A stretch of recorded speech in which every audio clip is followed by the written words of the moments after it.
Deus, que coisa boa. Gente, que alegria estar aqui de volta. Eu estava dizendo para a Adriana, para a Sheila, né, para o pessoal que nos recepcionou, para a Beth, para o pastor, que eu me sinto muito em casa aqui no Janga. Eu me sinto muito bem acolhida, glória a Deus, desde quando a gente recebe, né, o convite, a escala da ministração. A gente é tão bem recepcionado, tão acolhido de uma forma tão amorosa, e eu sou muito grata. Eu vejo que essa família ela tem crescido, né? Glória a Deus, uma terra que mana leite e mel. Aleluia! E só vai avançar, amém? E aí eu quero agradecer a Adriana, pastor Guilherme, né? Pela oportunidade de estar aqui mais uma vez, nesse púlpito santo.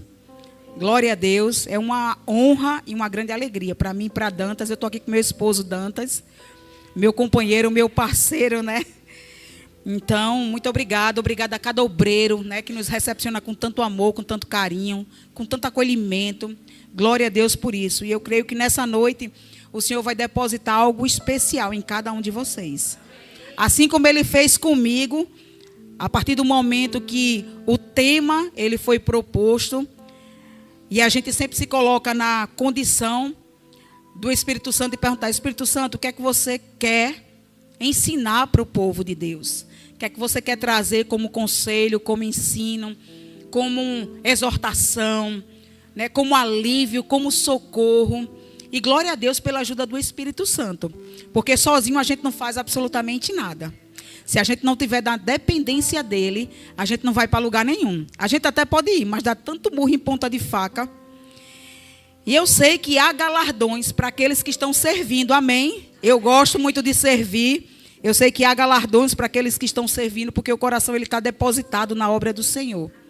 Porque é para o Senhor, a gente faz para os homens aqui na terra, não é assim? Então, glória a Deus por isso. E o tema proposto para essa noite, ele acaba sendo um alerta. É um alerta, mas ele também pode ser um remédio e uma vacina. Eu acho que cada um de nós, algo que o Senhor tem mostrado o tempo todo nas Escrituras, e Ele traz para a gente como esse alerta, como esse remédio. Remédio para aqueles que estão adoecidos, vacina para aquele que ficar protegido, não é assim? Naturalmente falando. Então esse tema ele está claramente explicitado nas Escrituras. Mas muitas vezes a gente deixa que as coisas naturais elas distraem a gente para que a gente não esteja alerta a isso. E o tema é o perigo da ofensa. Se esse tema ele foi trazido, ele foi proposto, é porque Deus quer ensinar algo para a gente, amém? E antes que a mensagem venha para vocês, ela primeiro ensina quem vai ministrar. Trata no nosso espírito, a gente quebra alguns biscoitos para que a gente tenha propriedade, né? Para que a gente venha livre, desimpedido, desobstruído, para que o povo de Deus seja abençoado, porque no fundo Ele quer que todos vocês sejam abençoados, amém? E aí eu voltei a ler esse livro aqui, é um livro de John Bevere. John Bevere, ele é um autor e um pastor americano, de grande alcance no meio cristão. E eu acho perfeita a forma como ele resume a ofensa, e ele até dá o nome para o título do livro. O título desse livro se chama A Isca de Satanás. A ofensa aqui, ela é explicada como uma isca, como uma armadilha que Satanás ele prepara para que o povo de Deus que é mais alerta, para que ele um dia possa cair. E ele também diz que a ofensa é um dos laços mais enganosos que Satanás utiliza para tirar os crentes da vontade de Deus. É uma das armas que ele mais utiliza para abortar propósito, para abortar chamados, para que a carreira ela fique no meio do caminho. Então esse é das armas, é uma das armadilhas. E uma vez que a gente descobre, não é assim? Uma vez que a gente descobre onde tem uma armadilha, a gente dificilmente cai nela. Dificilmente a gente cai naquela armadilha, não é assim? E a gente, como cristão, a gente tem que estar atento para essas iscas, para essas armadilhas. E por isso, nessa noite, o Espírito Santo vai nos ensinar. Amém? Eu não sei se vocês já encontraram ou encontram muitas pessoas que se dizem afastadas do caminho do Senhor. Eu encontro muito. E sempre que eu encontro essas pessoas, 100% delas, com as quais eu encontro nessa situação, é por causa de mágoa ou ofensa. 100%. Tanto é que quando eu encontro uma pessoa, que a pessoa sabe que eu sou cristã, e ela diz que está afastada dos caminhos do Senhor, a primeira pergunta que eu faço é: você se magoou com quem? Você se chateou com quem? Você se ofendeu com quem? E é certo.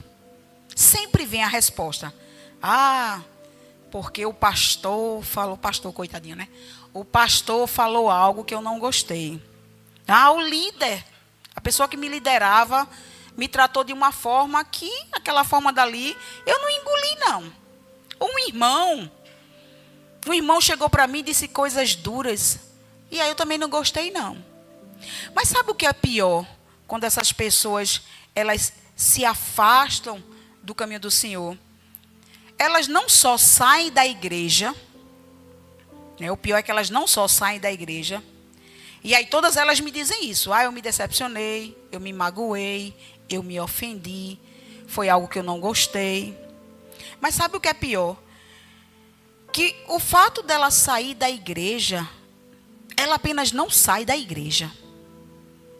Muitas vezes, essa pessoa, ela vai para o mundão mesmo.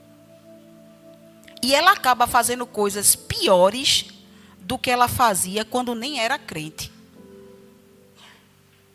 Então, além dela se afastar dos caminhos do Senhor, dela sair desse ambiente de comunhão, de congregação, ela acaba abrindo uma porta gigante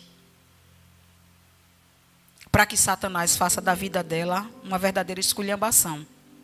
Isso é que é pior. E aí, quando eu encontro essas pessoas, eu digo: olha, tu volta logo, porque Jesus está às portas. Jesus está voltando. E algumas pessoas, às vezes, uma manicure chegou para mim e disse: Cíntia, eu sei que você é cristã, eu também fui da igreja, nasci num lar cristão. Mas um determinado tempo da minha vida eu me afastei. E ela se afastou e foi para esse lado obscuro. Até de conviver com a pessoa do mesmo sexo. E eu disse: você sabe? Ela disse: será que Deus me ama? Eu digo: claro que sim. Independente do que você faça, Ele te ama. E Ele não só te ama, mas Ele entregou o Filho dEle por você.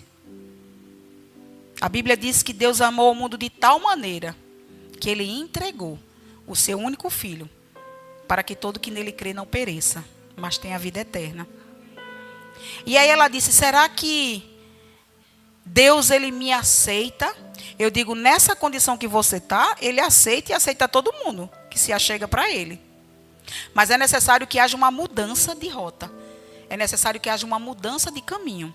Você tem que se arrepender, voltar para a posição de origem que Ele lhe colocou, e Ele vai estar lá de braços abertos, te esperando. Mas no reino de Deus, Ele diz que na prática que você está, você não entra. Não é assim? Deus, Ele diz que alguns tipos de pessoas que andam numa determinada prática não vão herdar o reino de Deus. E isso é muito grave, porque as pessoas estão vivendo da forma que elas querem.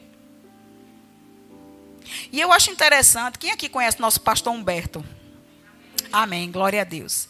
Eu acho interessante, porque quando a pessoa diz assim: eu me afastei, eu saí da igreja porque eu não gostei de A, nem de B, nem de C. Eu não gostei do que me disseram, do que falaram de mim, ou do que falaram para mim, ou de um olho meio troncho que olharam para mim. O pastor Humberto, ele diz algo muito interessante. Quando alguém se chega para ele, se dizendo ofendido dentro da igreja, né, e querendo sair da igreja porque se sentiu ofendido, muitos até dizem isso, né? Alguns nem dizem, simplesmente sai na porta e não volta mais.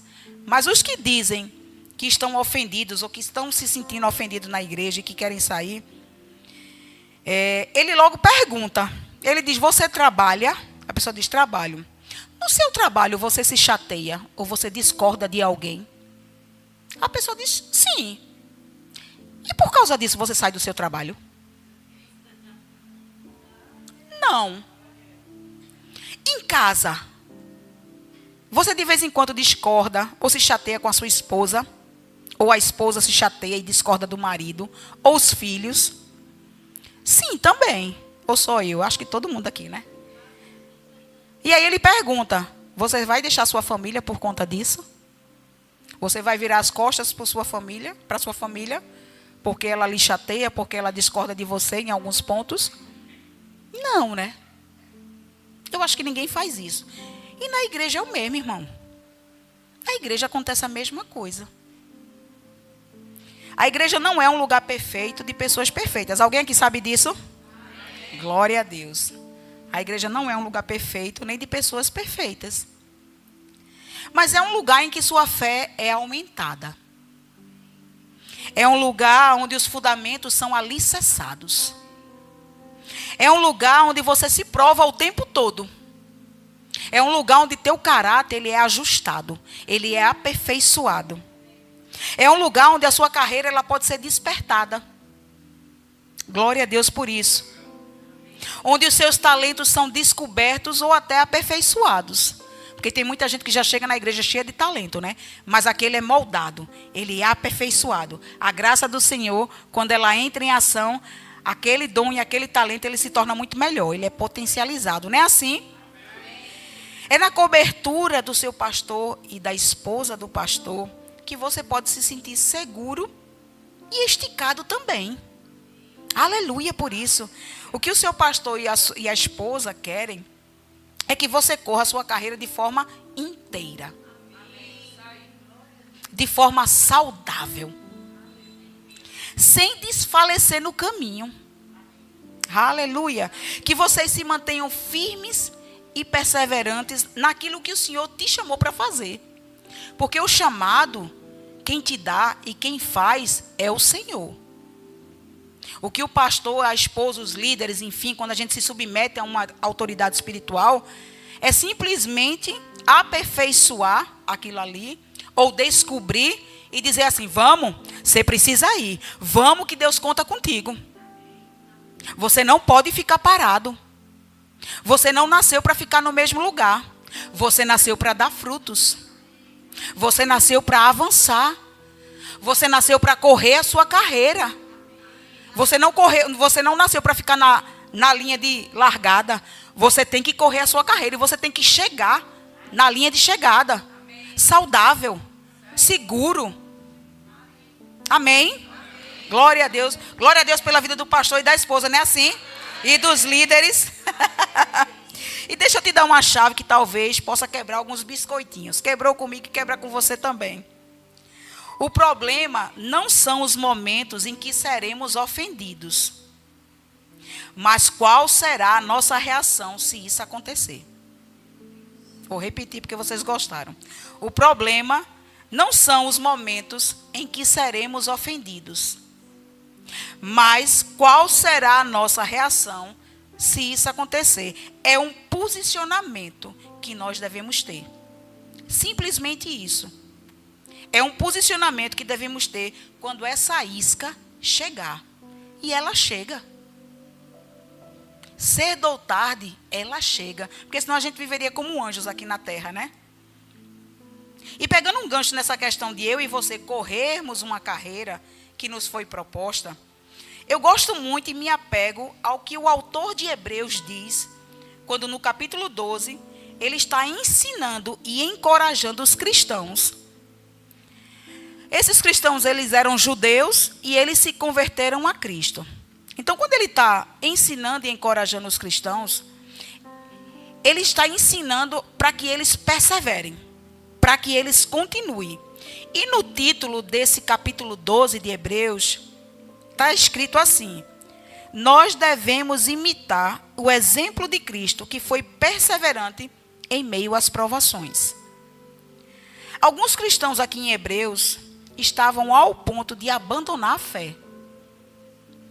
Eles não estavam aguentando tanta pressão. Esse povo aqui de Hebreus. já eram cristãos, mas eles estavam querendo abandonar a fé que eles tinham em Jesus. E voltar à antiga fé judaica por causa da perseguição e do desânimo. E olhe que nós nem de perto vivemos o que aqueles homens viviam naquela época, homens e mulheres.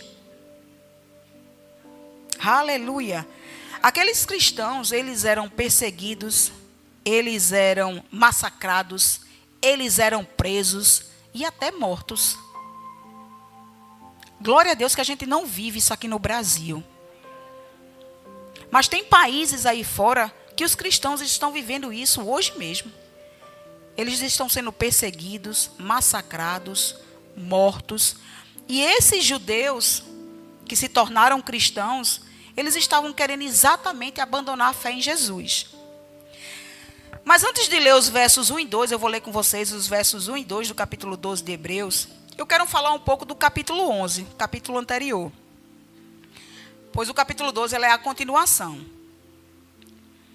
No capítulo 11 de Hebreus, nós temos o que chamamos de Galeria da Fé. Esse capítulo é conhecido como a Galeria da Fé. E o autor lista as pessoas do Antigo Testamento que agiram em fé e deixaram ensinamentos maravilhosos do que é viver e andar por fé. Então, lá no capítulo 11, fala de Abel, fala de Enoque, fala de Noé, fala de Abraão, fala de Sara, de Isaac, de Jacó.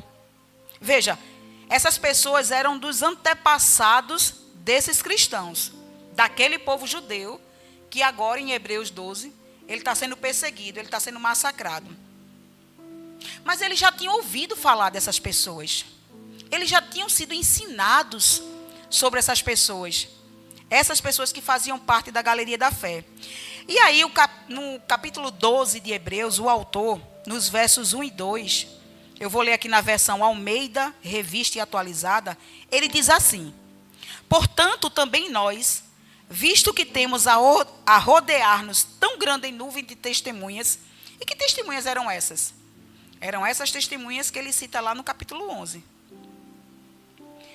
Visto que temos a rodear-nos de tão grande testemunhas, desembaraçando-nos de todo peso e de todo pecado que tenazmente nos assedia, corramos com perseverança a carreira que nos está proposta, olhando firmemente para o autor e consumador da fé, Jesus.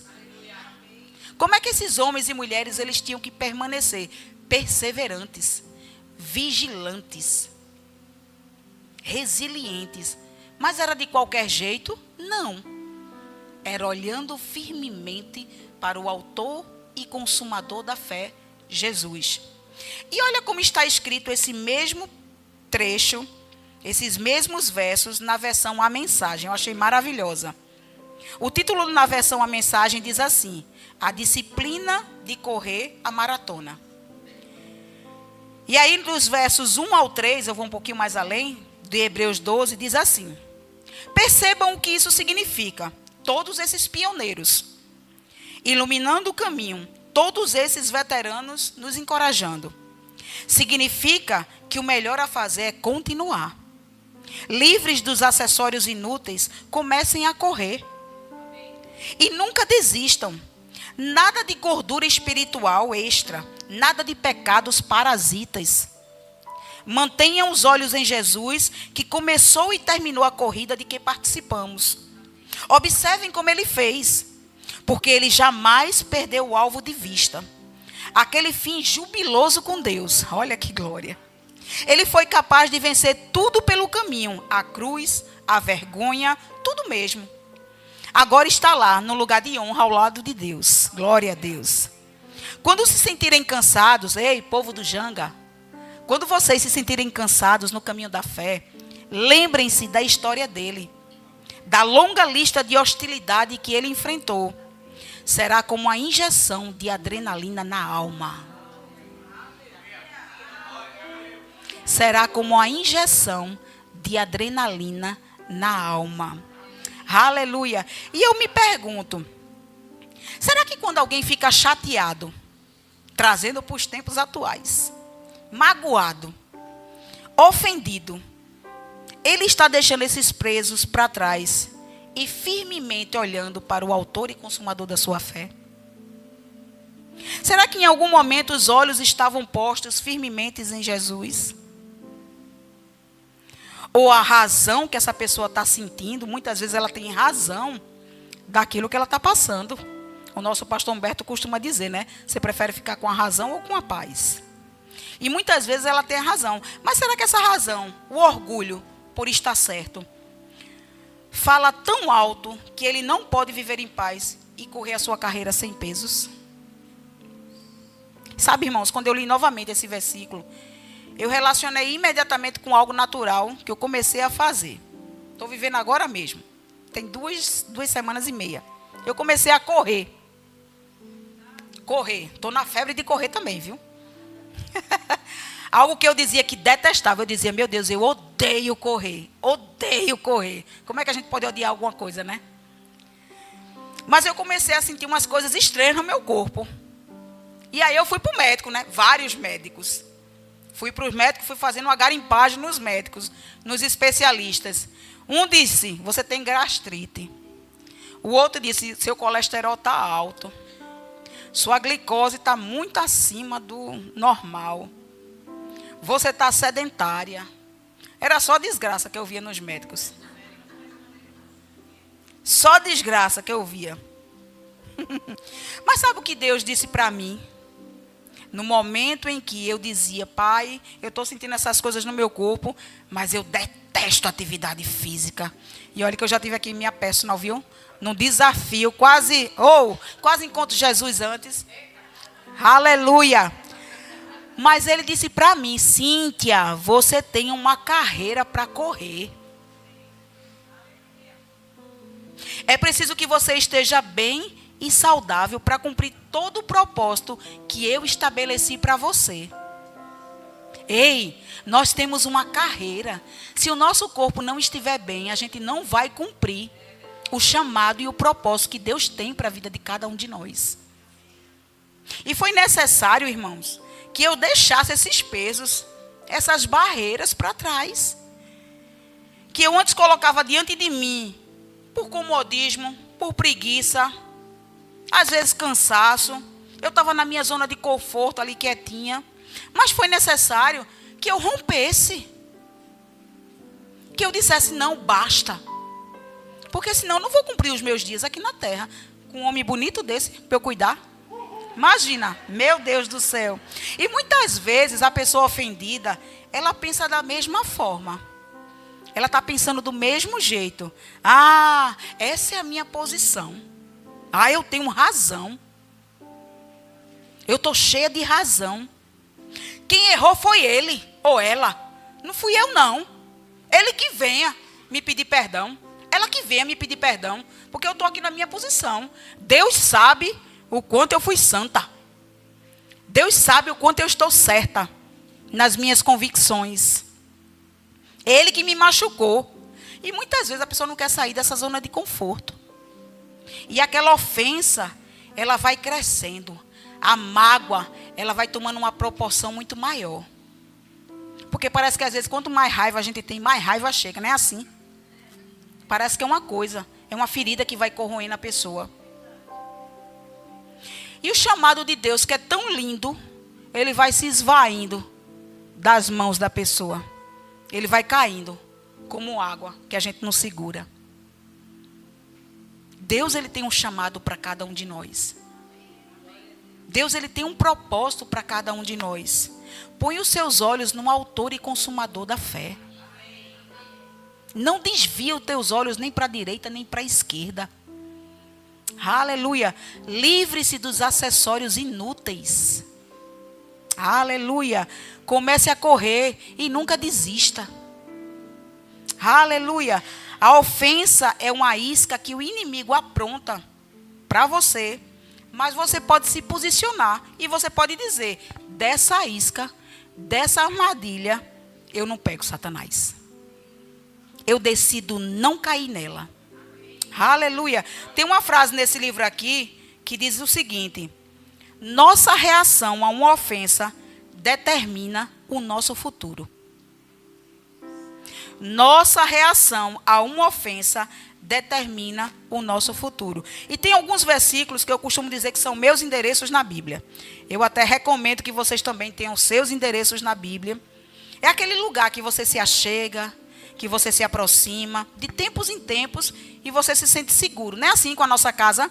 A gente pode viajar para o lugar mais belo, mais lindo, mas o melhor é voltar para casa. O melhor é estar de volta em casa, de volta ao nosso endereço. Da mesma forma, a Bíblia, ela também tem esses endereços, que nos trazem paz, que nos deixam abastecidos. Amém? E um deles está em Salmos, no capítulo 139, no verso 16. Esse versículo afirma que Deus já havia visto o corpo do salmista ainda informe, e que todos os seus dias foram escritos em seu livro, antes mesmo de existirem. Então, isso diz para mim e para você que Deus, Ele determina os nossos dias. Ele estabelece os nossos dias. Aleluia. Sabe, irmãos, que nele, nesses dias, não cabe ofensa. Deus, Ele não planejou ofensa para a gente. Deus, Ele não planejou mágoa para a gente. Raiva, ódio. Ele não planejou. Isso não está no plano original dele. Mas isso é outra ministração. E aí na versão transformadora, nova versão transformadora, esse versículo de Salmos 139, 16, diz assim: Tu me viste quando eu ainda estava no ventre. Cada dia de minha vida estava registrado em teu livro. Cada momento foi estabelecido quando ainda nenhum deles existia. Isso é o salmista dizendo para Deus. E veja a preciosidade dos pensamentos que Deus tem ao nosso respeito. Esse versículo, ele traz um senso de propósito e de segurança também. Ele diz que estabeleceu, que escreveu, que os dias estavam escritos. Que Ele determinou os dias, os nossos dias, quando a gente ainda estava no ventre. Olha que senso de segurança. Deus está dizendo para mim e para você: Ei, eu te vi. Eu te conheço desde quando você estava no ventre de sua mãe. Eu escrevi todos os teus dias. Eu estabeleci cada um deles. Aleluia. Eu acho que o grande desafio que a gente tem na vida é a gente descobrir qual é esse senso de propósito que Deus já tinha para a gente quando a gente ainda estava no ventre da mãe. Porque não pense que a pessoa nasce por acaso, por sorte, por azar. Pode ser da forma que for. Nasceu porque um propósito já estava estabelecido. A pessoa só nasce porque já havia um propósito estabelecido por Deus. Amém? E se Deus já tinha pensamentos ao nosso respeito, Ele também expressa num outro versículo que eu amo na palavra. Ele é muito conhecido, eu também chamo esse de um dos meus endereços. Está lá em Jeremias, no capítulo 29, no verso 11. Deus dizendo, veja que Deus diz para mim e diz para você: porque sou eu que conheço os planos que tenho para vocês, diz o Senhor. Planos de paz e não de mal, para dar-lhes o fim que vocês esperam. Será que nesses planos de paz cabe algum sentimento de ofensa, de mágoa, de tristeza, de decepção? Eu tenho certeza que não. Hoje é noite de você deixar pesos para trás. Aleluia. Hoje é uma noite em que o Senhor te mostra e confirma que os planos dele, ao seu e ao meu respeito, são planos de paz. Nós precisamos avançar. A gente precisa correr a carreira. E a gente não pode permitir que esses embaraços, que esses pesos nos mantenham para trás. É necessário que a gente corra. Amém? Deus, Ele quer que a gente cumpra o chamado que Ele estabeleceu em nós. Nós precisamos crescer em intimidade com o Senhor. A partir do momento que a gente cresce em intimidade com o Senhor, a gente sim tem um coração livre de ofensas. Você se esvazia de você mesmo. Você se esvazia das suas preocupações, das suas angústias, dos seus medos, das suas noias, para colocar o Senhor no centro da vontade. Aleluia. Em Provérbios 4, 23, a gente encontra um conselho extraordinário que ensina a priorizar a proteção do nosso interior, que é onde tudo pode acontecer, tanto para o bem quanto para o mal. Lá diz, Provérbios 4, 23, sobre tudo o que se deve guardar, guarda o teu coração, porque dele procedem as fontes da vida. Sobre tudo o que se deve guardar, guarda o teu coração. Sobre tudo o que se deve guardar, guarda o teu coração. Aleluia. E isso, irmãos, é um perigo mortal. A ofensa, ela é um perigo mortal. Você conhece alguém que já morreu mesmo, por causa da ofensa? Alguém aqui já conhece alguém que morreu por causa da ofensa? Só meu esposo. Porque a gente viveu isso dentro da nossa família. Eu conheci meu próprio irmão, meu irmão mais velho.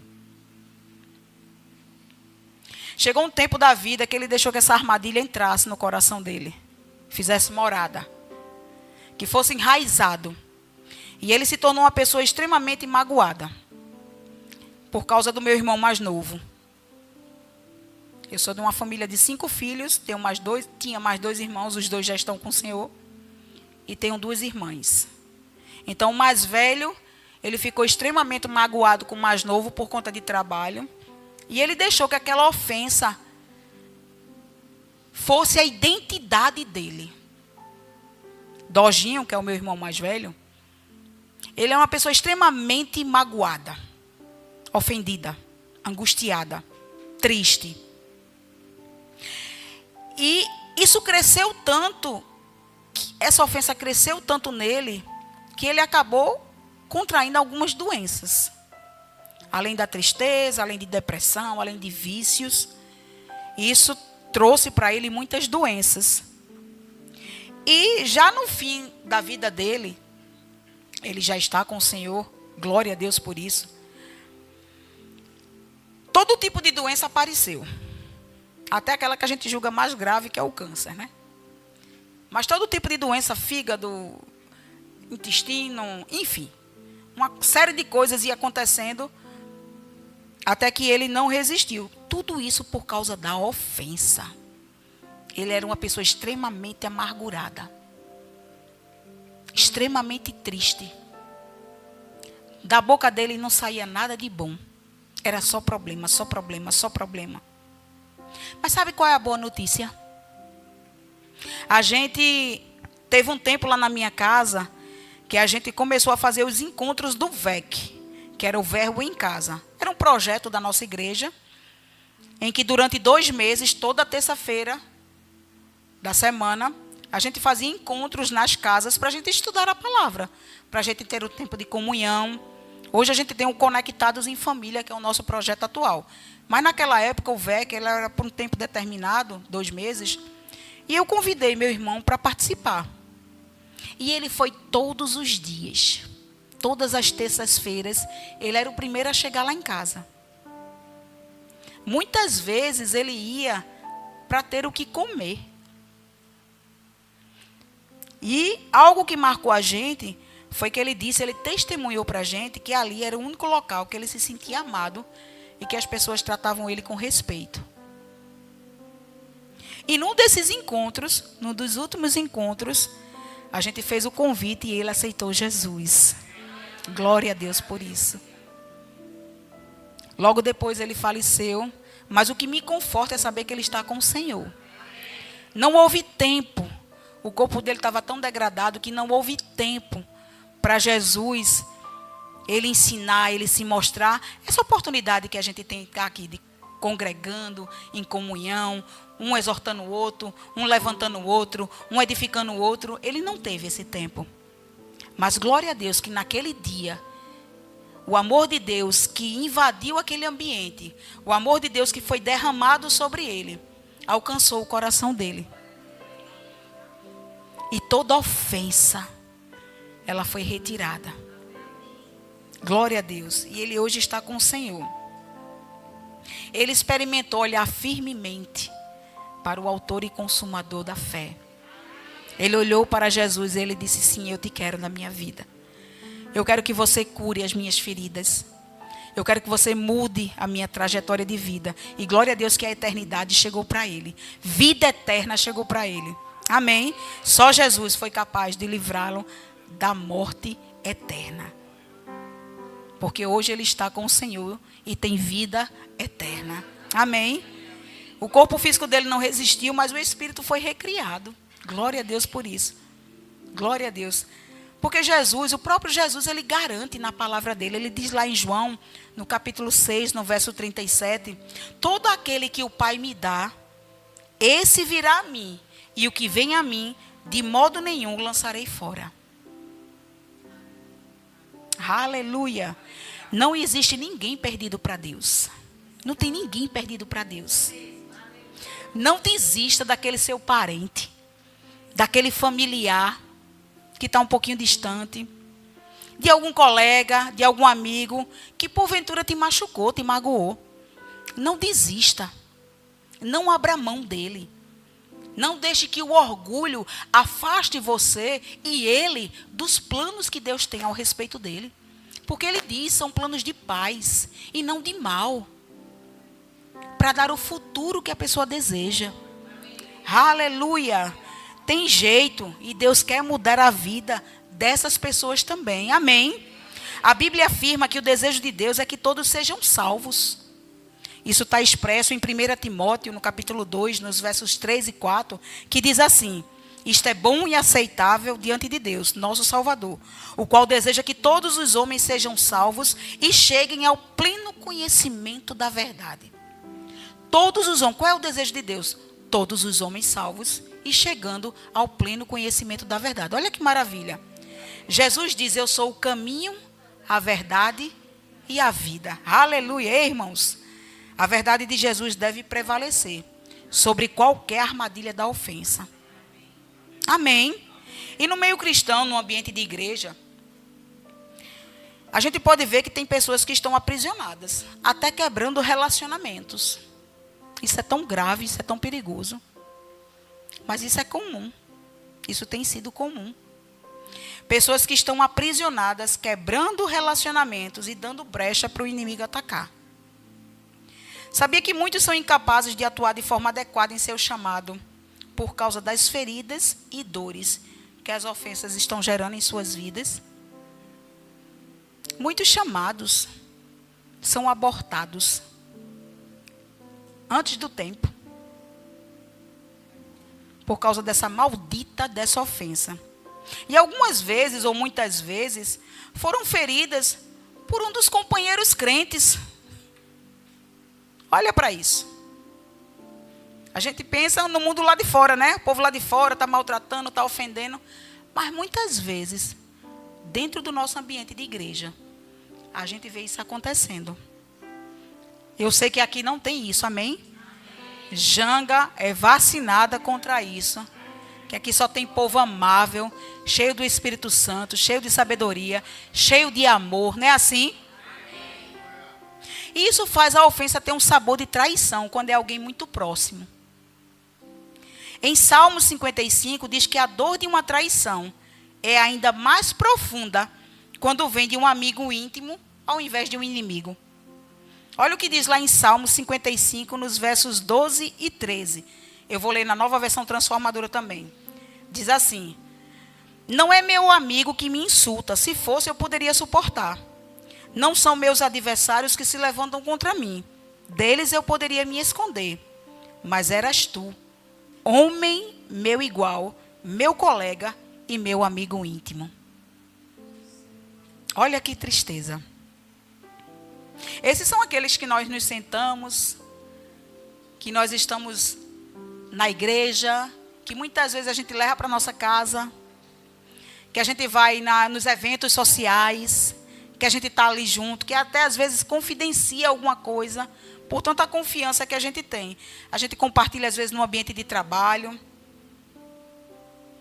Somente aqueles com quem você se importa é que podem feri-lo. Somente aqueles com quem você se importa podem feri-los. É tão grave isso, né? Mas sabe que Deus, através de Paulo, ele deixa uma instrução que serve como vacina para nós também. Quem aqui é servo e serva de Deus? Amém. Glória a Deus. Olha o que Paulo, Deus, através do apóstolo Paulo, ele deixa para a gente como instrução. Isso está lá em 2 Timóteo, no capítulo 2, nos versos 24 a 26. Eu também vou ler na Nova Versão Transformadora, diz assim: o servo do Senhor não deve viver brigando, mas ser amável com todos, apto a ensinar e paciente. Instrua com mansidão aqueles que se opõem, na esperança de que Deus os leve ao arrependimento, e assim conheçam a verdade. Então voltarão ao perfeito juízo e escaparão da armadilha do diabo, que os prendeu para fazerem o que ele quer. Nós, como servos do Senhor, nós não devemos estar brigando. Nós devemos ser amáveis em todo tempo. Em todo tempo. É fácil? Muitas vezes não. A gente não está falando aqui sobre ser fácil ou não, mas a gente está falando sobre um posicionamento. É um posicionamento que a gente decide ter. Eu decido amar ou eu decido odiar. Como eu. Eu decido detestar a corrida ou eu decido me aliar a ela para ter saúde. É um posicionamento. Nós não estamos aqui à mercê do que o diabo quer fazer com a vida das pessoas. E essa deve ser a nossa essência. Como discípulos do Senhor, esse é o nosso posicionamento. Amém? E sabe, irmãos, enquanto eu meditava e estudava para trazer essa mensagem para vocês, o Senhor ministrou algo ao meu coração. Uma nota que veio no meu espírito. Algo que Ele confidenciou para mim. E que foi o seguinte. Ele disse: eu vou manifestar a minha compaixão no meio deles para libertá-los. Eu vou manifestar a minha compaixão no meio deles para libertá-los. A ofensa não pode prender o meu povo de cumprir tudo o que eu planejei para ele. A ofensa não pode prender o meu povo de tudo que eu planejei para ele. Lembre-se que Deus te viu informe no ventre da tua mãe. E lembre que Ele tem os planos ao teu respeito. E são planos de paz e não de mal, para dar o futuro que eu e você desejamos. Aleluia, glória a Deus. Eu gostaria de chamar o grupo de louvor. Mas eu também quero fazer um convite. Se por acaso você veio para essa igreja hoje, magoado, chateado, ofendido com alguém, seja quem for, tá? Perto de longe, aquele que você não vê há muito tempo. Eu já ouvi histórias de pessoas que estavam ofendidas com um pai que morreu, que já tinha morrido, e a pessoa ainda estava carregando uma ofensa. Eu participo do centro de cura, lá no Verbo Zona Norte, e tem muita gente que chega no centro de cura com sintomas no corpo. Tem sintomas. Tem doenças que são manifestas, enfermidades que são manifestas. Mas sabe qual é a raiz? A ofensa. E quando essa pessoa ela é ensinada sobre o amor de Deus,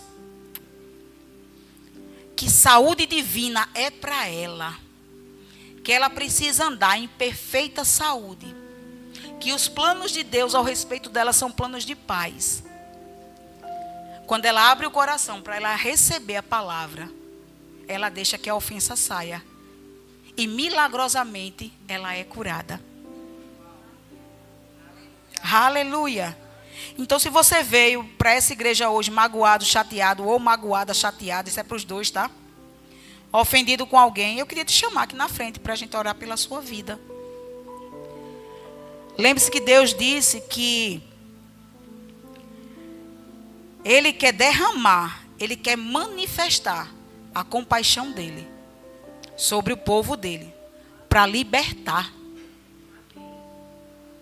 Ele não quer que a gente ande preso, Ele não quer que a gente esteja cheia de peso, Ele quer que a gente corra a carreira. E a gente só vai correr a carreira se a gente se desembaraçar dos pesos. Deixar aquilo que nos prende para trás. Tem alguém aqui que chegou aqui dessa forma? Há um convite de Deus e uma compaixão disponível para quebrar todo jugo. Todo jugo, toda ofensa, toda prisão, toda condenação quebrada hoje, em nome de Jesus. Há alguém aqui que gostaria de uma oração? Glória a Deus. Aleluia. Não tenha medo não, irmão. Não tenha vergonha. Não se envergonhe não. Porque a compaixão de Deus, ela está estendida hoje mesmo. Ninguém vai julgar você por absolutamente nada. Porque aqui a gente está em família, amém? Aqui tem o amor de Deus liberado sobre cada um de nós. Muitas vezes o que você tem, o que o irmão não tem, você pode dar. Aquilo que você recebeu de graça, você dá de graça também. Deixe peso, embaraço para trás. Você tem uma carreira para correr. Mais alguém? Vamos lá. Louvor, você pode entoar aí um louvor, por favor.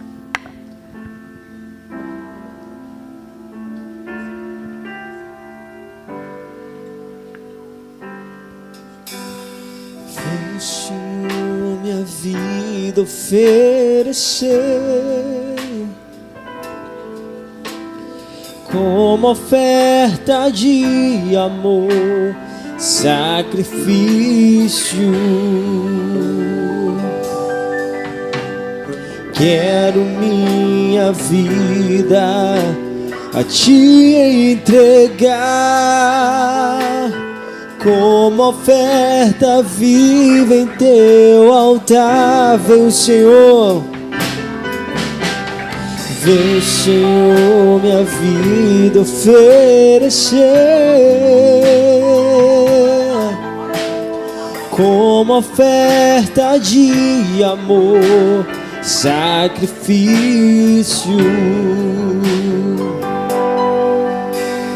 Quero minha vida a te entregar como oferta viva em teu altar. E pois pra te adorar foi assim. E cumpre em mim o teu querer, faça o que está em teu coração,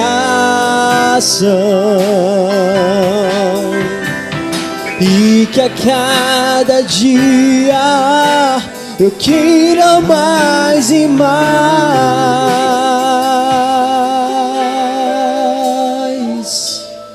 estar ao seu lado, estar ao seu lado, estar ao seu lado, Senhor.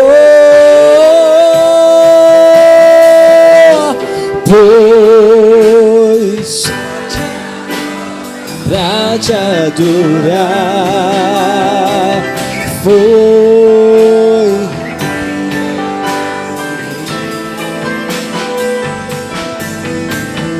cumpre em mim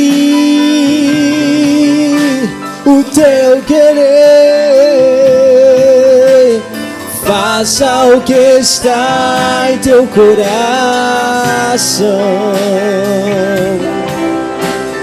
e que a cada dia eu queira mais e mais estar ao seu lado, estar ao seu lado, estar ao seu lado, Senhor.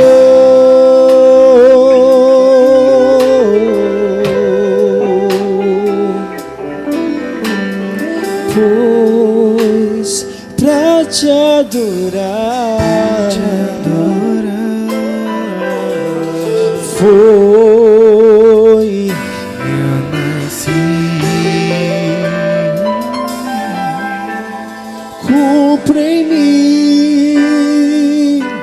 o teu querer. Faça o que está em teu coração, e que a cada dia eu queira mais e mais estar ao seu lado. Ao seu lado, estar ao seu lado, Senhor.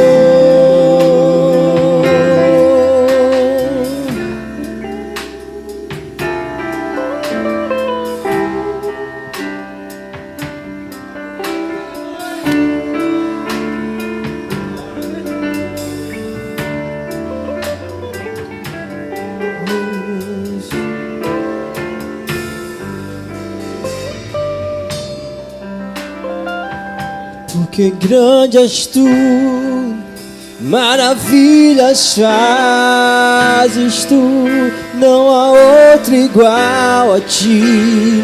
Não, não há outro igual a ti. Porque grande és tu, maravilhas fazes tu, não há outro além de ti. Não há outro igual a ti. Digna de glória e louvores. Levantemos nossas mãos e adoramos, ó Senhor. Digna de glória e louvores. Levantemos nossas mãos. Então, eu agradeço pela oportunidade de estar aqui com vocês. Eu espero que vocês tenham acolhido essa palavra, que vocês saiam daqui como bons depósitos, como bons terrenos que acolheram a palavra do Senhor. E que por onde vocês andarem, vocês vão liberar o amor de Deus, a compaixão dele. Amém? E vocês vão perdoar em todo o tempo. Amém? Amo vocês.